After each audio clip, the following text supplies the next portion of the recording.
guy's going to make it or not. It's not like how it used to be where maybe it takes 4 years, right? Do you agree with that, Lugs?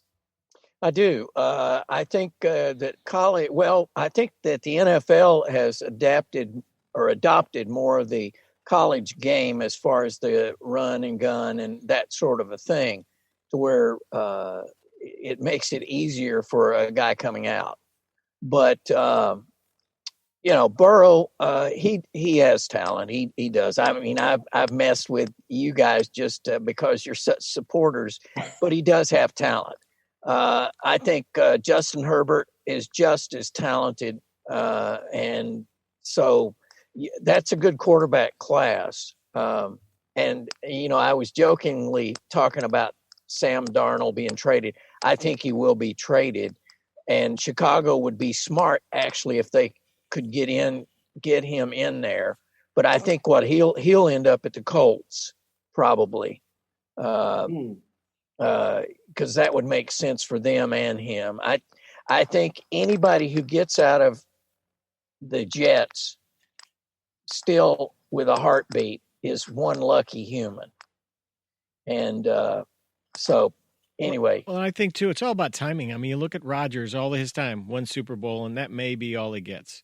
He didn't get all the great teams he thought he was going to get. The Bears right now, this terrific defense is going to be squandered. These guys are going to have the window open, the window slammed, still no quarterback, can't get points to the board. You're not going to win long term.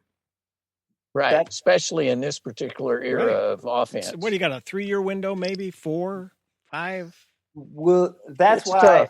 And again, I'm not saying that they should do this, but just as to be fair to kind of what J-Boy's pointed at, if the Bears are going to make a move at quarterback, I don't think you take Sam Darnold, even though to be fair to Lugs, he might have, if he works out for whoever gets him, he'll be good long term. But by the time he develops as a quarterback, the defense will fall back. If the Bears are going to do it, it has to be a short window. And obviously, this one name I'm going to say, they're not going to trade because they're not going to do it in division. But if Stafford gets released, where there's a chance that happens, they should go after Stafford.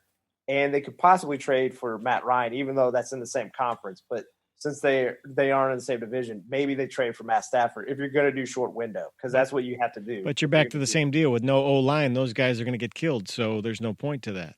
Maybe. Yeah, but Stafford is at least sort of used to playing without an offensive line. You know what I mean?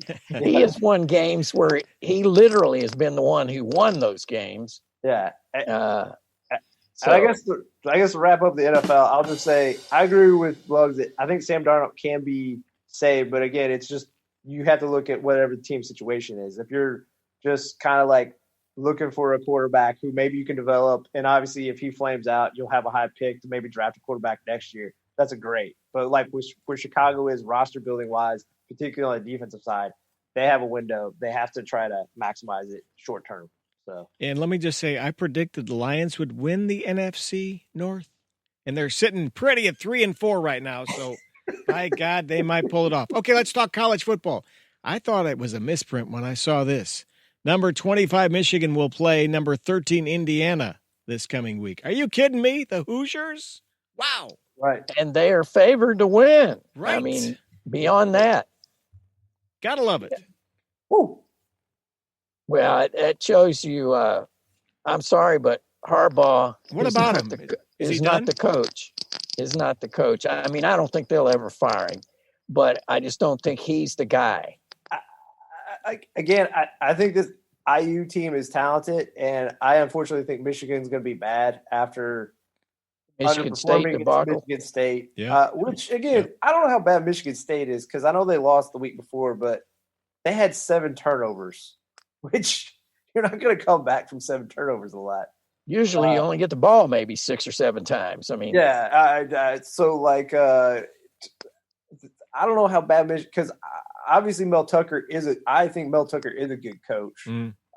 So like, if you watch that game, because I watched it, they essentially just stopped Michigan from running, and they're like, Milton's going to have to beat us with his arm. And Milton played well, but still, he's not experienced enough to, I think, take the game on by himself.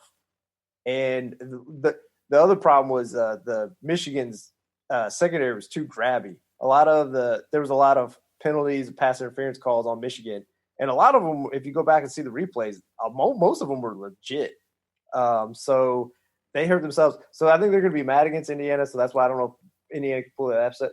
But I think Indiana has enough talent, and if Penix has enough talent, if Penix is locked in, if they win, going against what you're saying, Lux, I mean, if they lose to Indiana, the heat on Harbaugh is ratcheted up to 11 because I think we all agree. Yeah, regardless of what happens, they're not beating Ohio State. There's some teams in the Big Ten you cannot lose to. Indiana would be one, Illinois, and a couple others. Even though the talent level of Indiana rose it up, like again, like we're gonna have to wait like a decade. Like Indiana has to maintain this so like people aren't like, you lost to Indiana. Like it's like how any team is. You have to put up a decade of good work before people start forgetting that you were a punching bag. But to me, what's exciting, this being an 8-game season, it's kind of a big sprint, not a marathon. So anything can happen.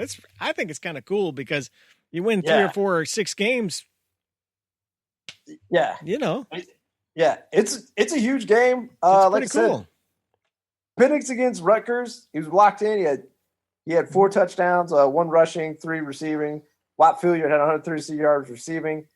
They had 3 INTs. That led to 17 points for IU. So, and that's what they did against Penn State. They got turnovers. They turned it into touchdowns and occasional field goals. So that was that's at least through 2 games. They're building blocks on like how they try to work. That's a hard way to win consistently is to always get interceptions. So like that's the one thing where I worry about. But speaking of like a big game next week and just previewing Notre Dame versus Clemson. Yep. Notre Dame takes on Clemson, and obviously they'll be out with Trevor Lawrence. He's out with COVID. So let's talk about what's your all's impression of DJ Uiagalelei. Yeah. Hey, I thought he was pretty impressive. It's a lesser team with him there, not Trevor Lawrence. But part of that is just confidence in Lawrence. I think the whole team was sort of let down, but he came through when he had to and did what he had to do to win. Honestly, I don't think you have to worry about Clemson losing at Notre Dame because Book has not seen a defense like Clemson's. Clemson is just going to rip him a new one. They will eat that offensive line. Agree. And think of the Louisville game where they held them to 12 points. And if now it's Clemson's defense, that's pretty tough stuff there. Yeah. Yeah.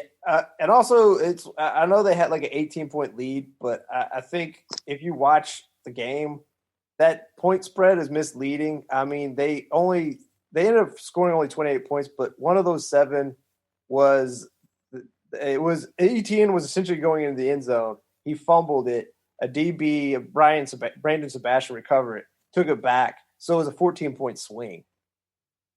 And then once it got to half, they came out of halftime. Clemson didn't allow them to score a point. It was 21 unanswered points in that second half. So, yeah. And just one last point. Travis Etienne, if that guy didn't go pro last year is ridiculous because I think we all agree if you're a running back, you go pros as soon as you can. Yep. Exactly. Save those knees, baby. Yes. You've got 3 to 5 years in the pros period as a running back, really. You get some people it lasts a little longer, but, I enjoy watching him. Congratulations. He's the leading rusher in the ACC. Can't really put that in your bank account. So that's all I'll say. Yeah. Yeah. What else today? Anything? I was just gonna say also just speaking of shout out the big boys of college football, Ohio State versus Penn State.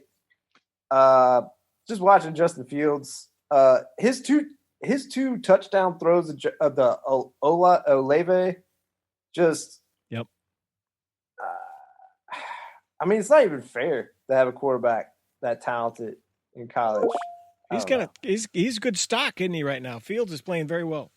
He is, and look, his stock's going up in Trevor Lawrence because he's actually playing. Yeah, but I think if Trevor doesn't even play another snap, he's still your Heisman winner.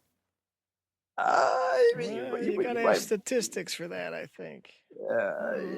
Nah, the Heisman is by the player that is the best in college football, period. Yeah, but doesn't it hurt his stock if DJ Uiagalelei puts up good numbers in his absence? It's like, well, it's a system. It's pieces around.